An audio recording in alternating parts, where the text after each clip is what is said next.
Good morning, good afternoon. My name is Jeremy Jurgens, Managing Director of the World Economic Forum and Head of the Center on the Fourth Industrial Revolution.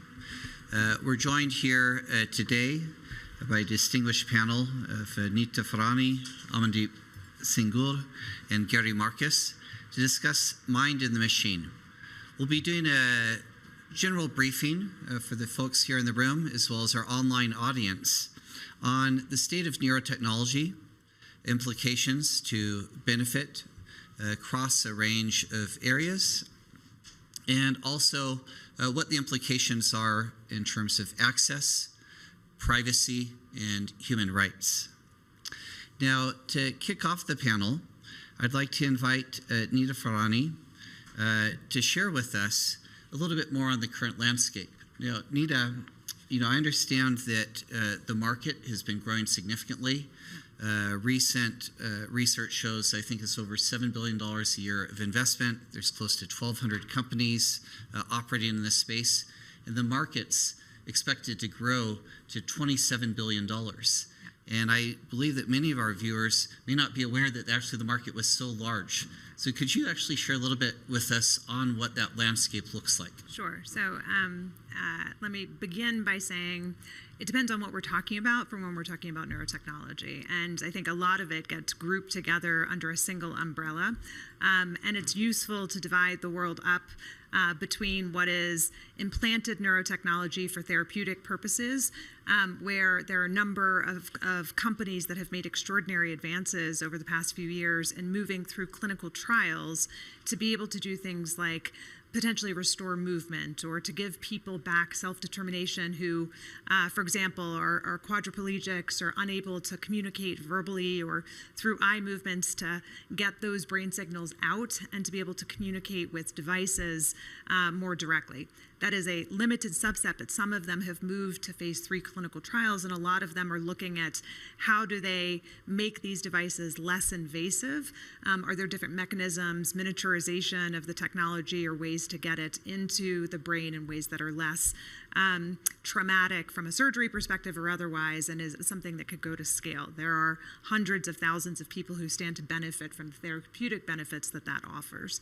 On the other side are wearable devices. So these are brain sensors that are starting to be embedded in everyday devices, but until now have been a number of niche companies that really have focused on mindfulness and meditation. The use of, for example, brain sensors that can pick up electrical activity in the brain at a pretty low resolution, but advances in AI have both improved what the signal is that can come from the brain and enabled the miniaturization of those products.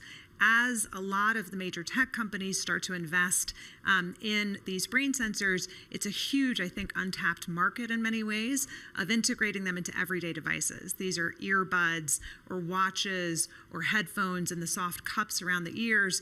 Many of those products are hitting the market this year, and others are hitting them within the next 2 years, such that people can listen to music, a phone call, etc., while having those devices in ears.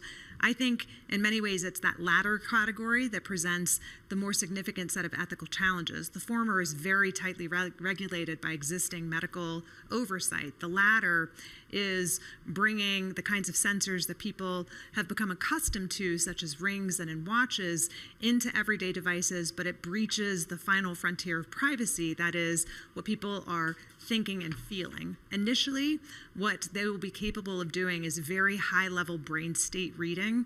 Things like, are you tired? Are you paying attention? Is your mind wandering? Are you happy or sad? They maybe enable interaction like up, down, left, right for interaction with other technologies. And they're being embedded into things like virtual reality headsets. 3 major ethical issues I'll just put on the table. One is the context in which they'll be used. When used by individuals to gain better insights into their personal health and well-being, this is a great use case for people to gain greater introspection and interoception. When used coercively, for example, in an educational setting or in a workplace where people are mandated to have their brain activity monitored, it becomes deeply problematic that this final frontier of privacy is one that people can't reclaim. The second ethical issue is the inclusivity of the data. A lot of the data sets that have been built until now in many ways are biased because they've excluded people of different skin colors, for example, or different hair types that interfere with the sensors. The result is that a lot of the data is skewed, and if the data is skewed and high stakes decisions like hiring and firing or workplace decisions are being made about individuals or about children in classrooms, that is also deeply concerning. And the last and deeply concerning area of ethical concern is the aggregation and the collection of this data, especially in a world in which most business models for major tech companies have been based on the aggregation of personal data in ways that allow them to gain insights about individuals, but also allow, for example, targeted advertisement, the use of kind of closed loop systems that change environments in response to people's data that could nudge them and coercively shift how they think and they feel. Brain data in particular, or cognitive biometrics, the broader class of data from eye tracking and other information, needs to, from my perspective, be kept on device and overwritten such that the raw data where discrimination or other types of concerns could arise are very limited and safeguarded by individuals through encryption and other on-device protections.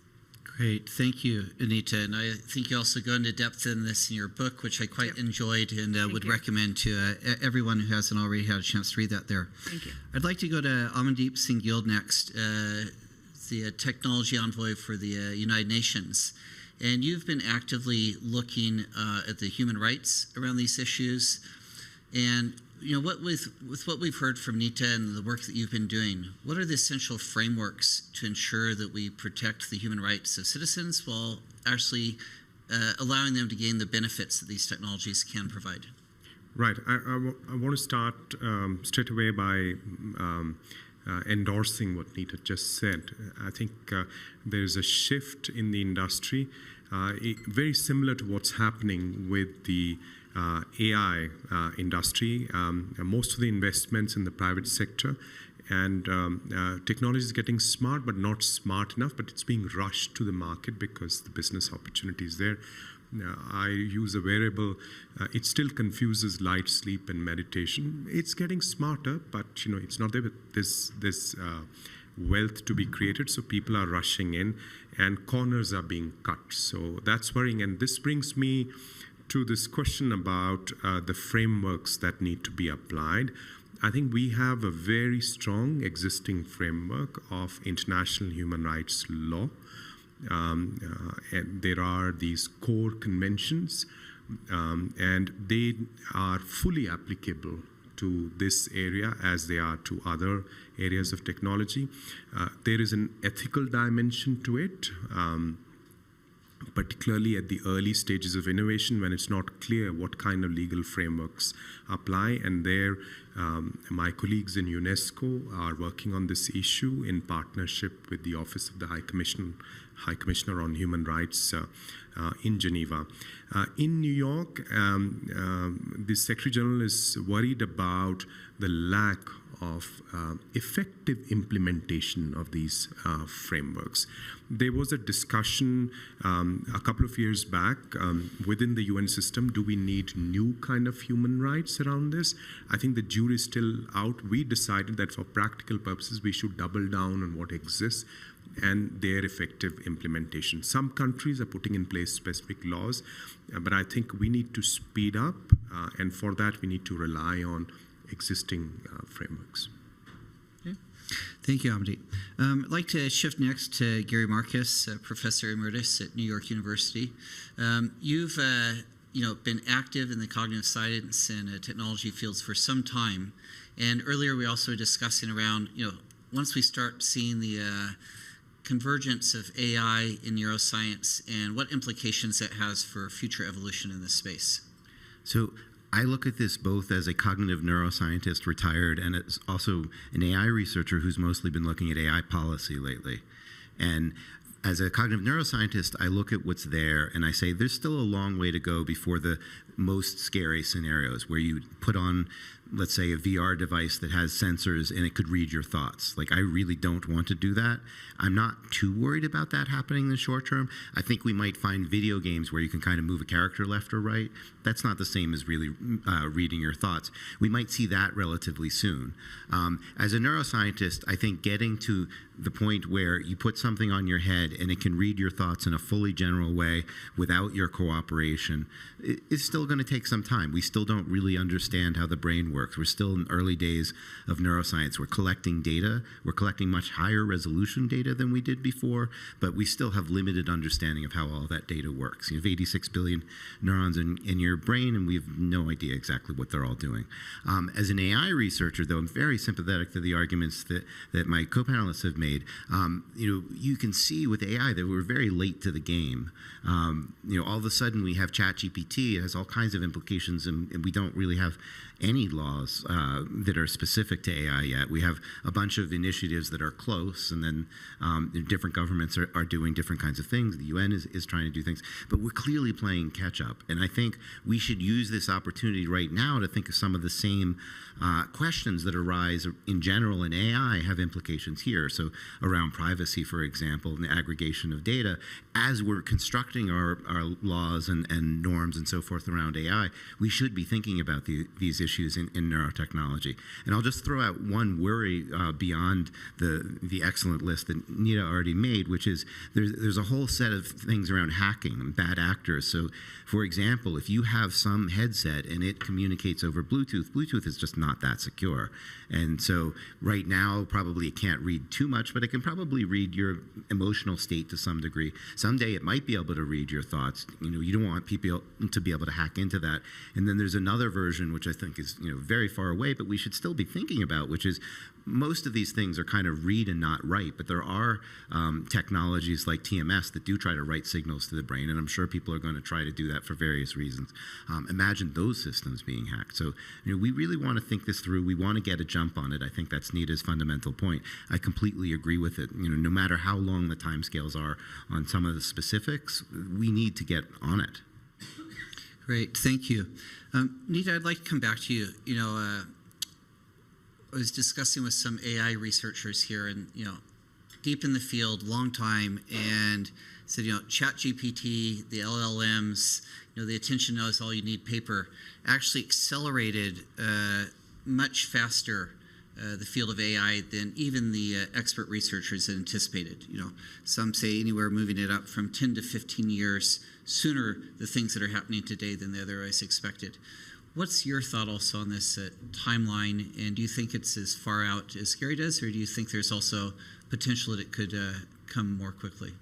I think it's coming much more quickly thanks to advances in generative AI. So the papers that have come out just over the past year applied to much more complex imaging, so using things like functional magnetic resonance imaging, where people go into a scanner cooperatively, intentionally having their brain activity scanned while they listen to podcasts or they see images, are being, in many instances, very reliably recreated thanks to generative AI. Now, that doesn't apply to EEG and small sensors. There's still a gap between that kind of technology and wearable sensors. But what it shows, and what a lot of the companies are now talking about, is the capacity of using generative AI to have a classifier on device for individuals. So as they launch a product on the marketplace that allows you to do really basic things, track your stress levels throughout the day, which is a powerful insight that people can gain about their own brain health and wellness,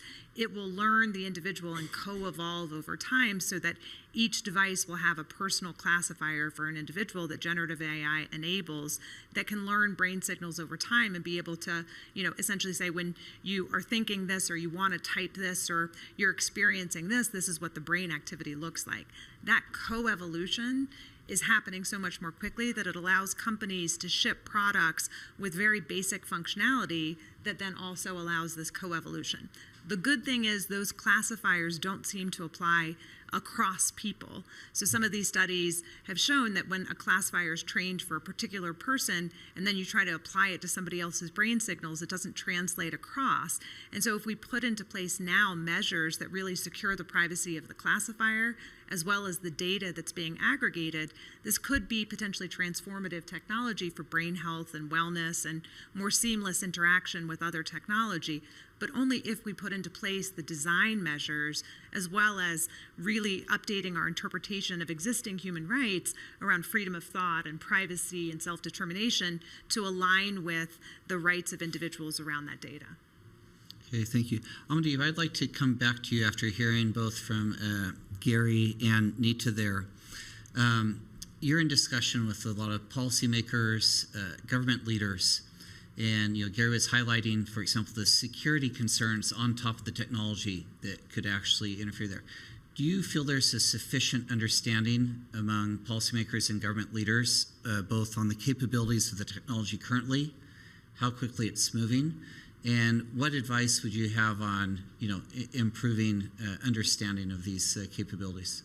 The short answer is no. So we need to raise awareness of the capabilities. And I think we need more diversity in terms of the messaging around these technologies, because often policymakers just get one kind of messaging, which is that this is going to solve some health problems that are, that you relate to in a very emotional way.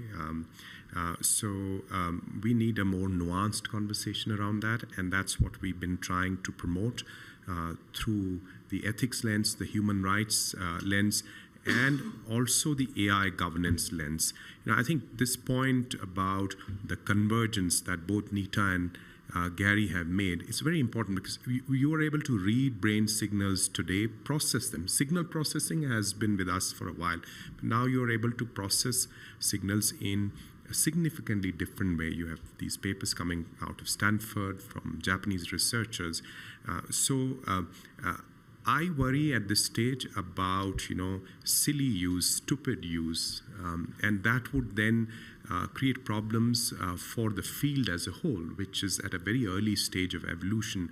The good science, the good applications would get constrained. So we need to create a more reasoned debate around this, and the participation of the private sector is crucial. This is one thing, frankly, we are struggling with at the United Nations, how to bring the startups, the companies that are actually developing these technologies into this conversation. Okay, thank you. Gary, any additional thoughts? I'll give a metaphor that I think should be out there, which is these tools are going to become Trojan horses, right? I think this is at the heart of what Nita is really saying, is we're going to see things like the Apple Vision Pro, maybe not, I'm not sure Apple would do this, but we'll see other vendors do this, and Apple's strong on privacy, but others will be less strong on privacy, and they will use this to train classifiers and so forth. I might be slightly, my predictions on how fast people can make something like that might be slightly slower than Nita's, but the general point is absolutely true. They're going to be Trojan horses. You should think about Facebook, right? You thought you were talking to your friends, and really what they've been doing is accumulating this very detailed data and working with other vendors, which will happen here too, to get as detailed a representation of you as possible to sell you personalized ads and so forth. We're going to see the same thing here, where these are Trojan horses.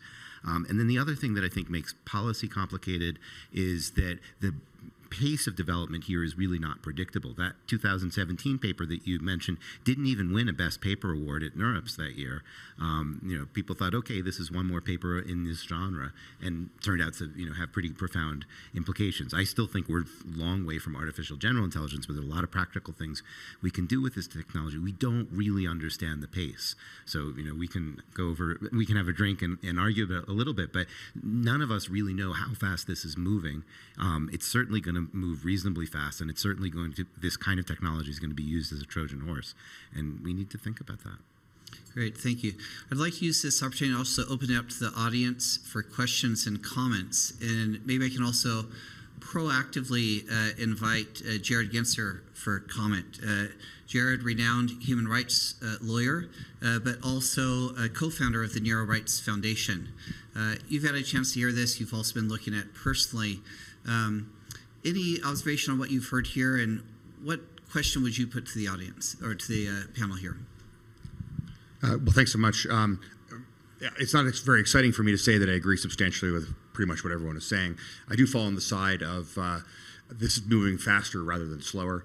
I'm working with one of the world's leading experts on neurotech, Rafael Yuste, who says that things that he thought would take 5 years are now taking 1 or 2. So I think we're moving faster, and also because $1 billion a year is being spent just by China alone through its military on researching neurotech. And I'm quite confident that they're working on, even though I have no personal knowledge, decoding human thoughts, potentially using these devices for torture and other kinds of things. I'll just make my brief comment is that our foundation is coming out with a study to try to bring some data to these questions in the next 2 weeks on a review of 30 consumer neurotech products that are publicly available for purchase, and reviewing the user agreements and then benchmarking them against international standards across 15 thematic areas. And it probably is no surprise to hear that across those 30 companies, all of them own your full brain scan, even though they only need a small part of it. And all but one allows that company to sell or otherwise transfer the data. We're not saying it's because these are bad actors, but exactly as Mr. Gill said, we're at very early stages and people don't know what best practice is or how to do it. There's a lot of work to be done. So the question I would have is, for the panelists, is I think we're all in agreement this is moving fast. How do we move the international system faster? Our foundation is working at the national level in the US, Chile, Brazil, and Mexico to do national regulation, but would very much be interested to hear any great ideas we have for how to make people understand that this is a today problem, not a tomorrow problem. Great. Who'd like to take that first? Yeah, Amandeep, can I go to you?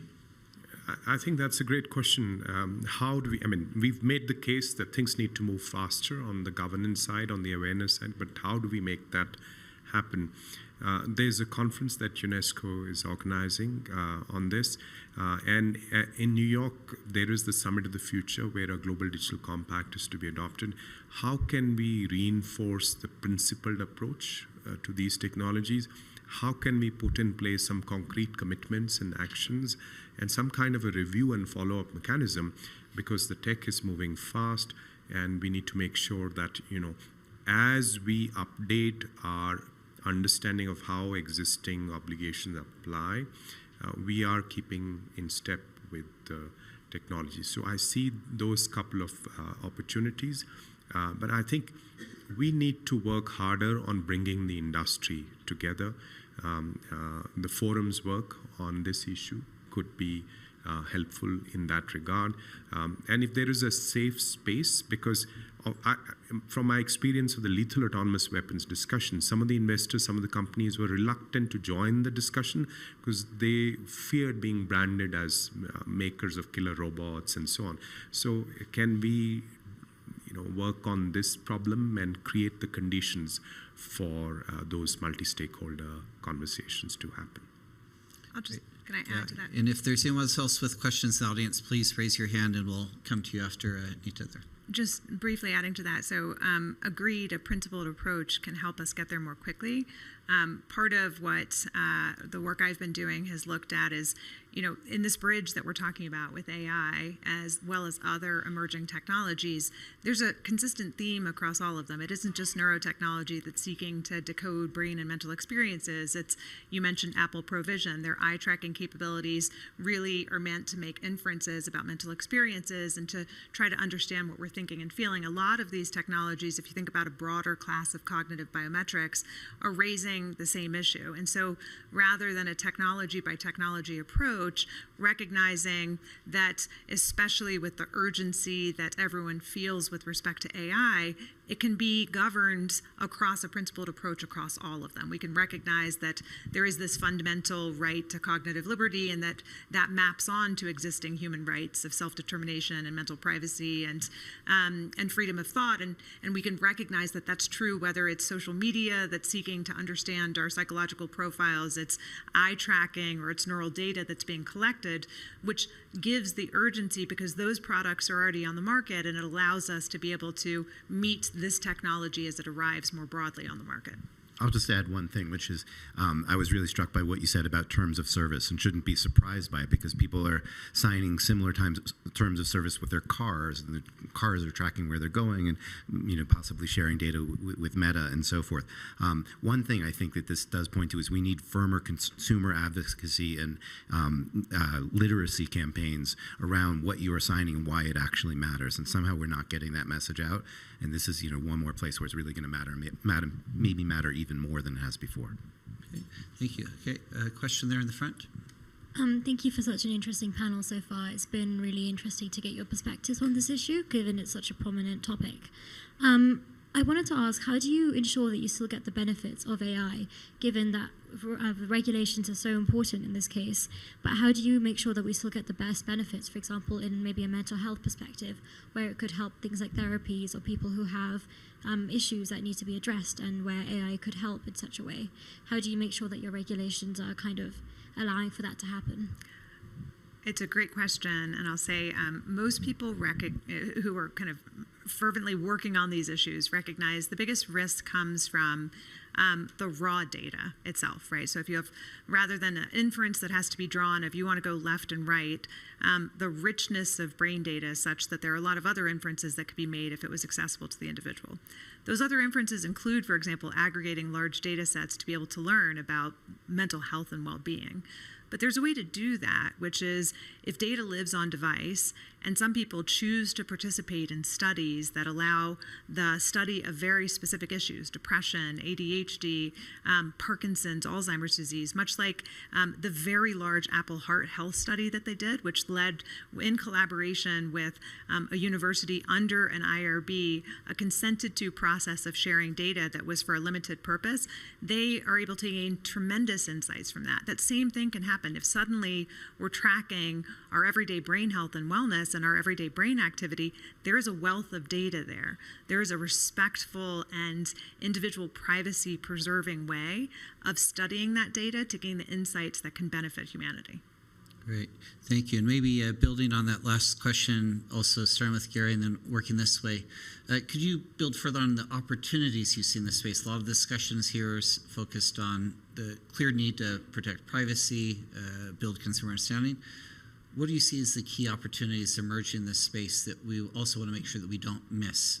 I mean, the short-term ones are certainly like helping people that are paralyzed be able to walk again and so forth, helping people that are blind. Like some of that I think is relatively close and is going to have major impact.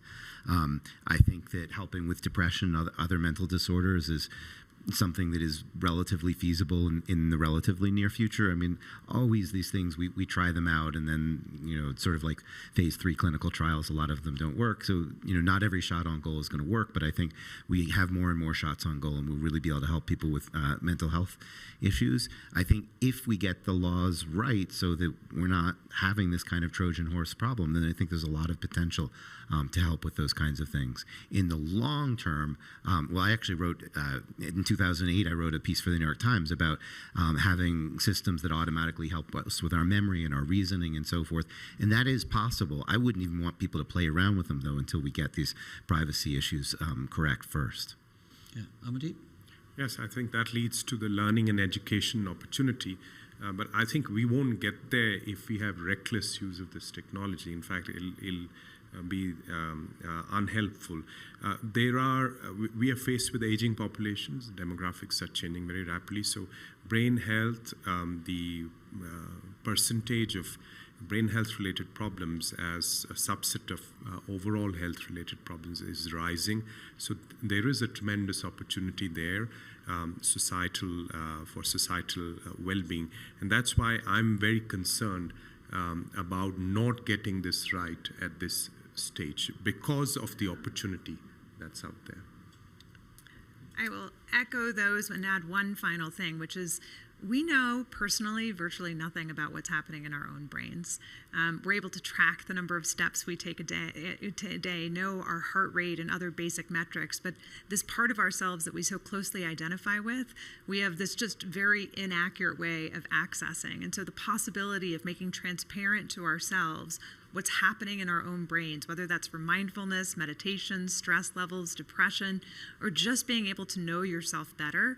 That to me is a really promising forefront beyond the incredible promise that we could have with respect to disease, with respect to neurological disorders and movement disorders that we could really seek to make true inroads on as this technology continues to develop.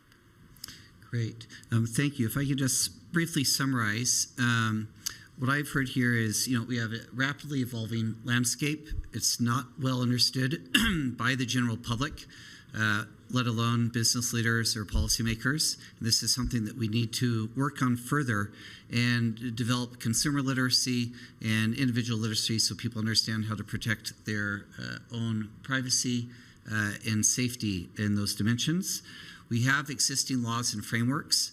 We need to see how we put those fully to use, and then building on that, see whether further work is needed, and also being able to differentiate between what's taking place in the medical technology, where we see amazing benefits and potential, especially for traditionally disadvantaged people that didn't have access to society and to interaction, while managing also for the consumer tech, where the standards are not always up to what they need to be to protect citizens in this environment. And I think also from Amandeep, the need to make sure that we have an inclusive participation there of the private sector and industry, but I would also include here civil society into that group so that we can navigate this future space. So thank you for joining us on today's session on neurotechnology, and thank you as well to the panelists. Thank you.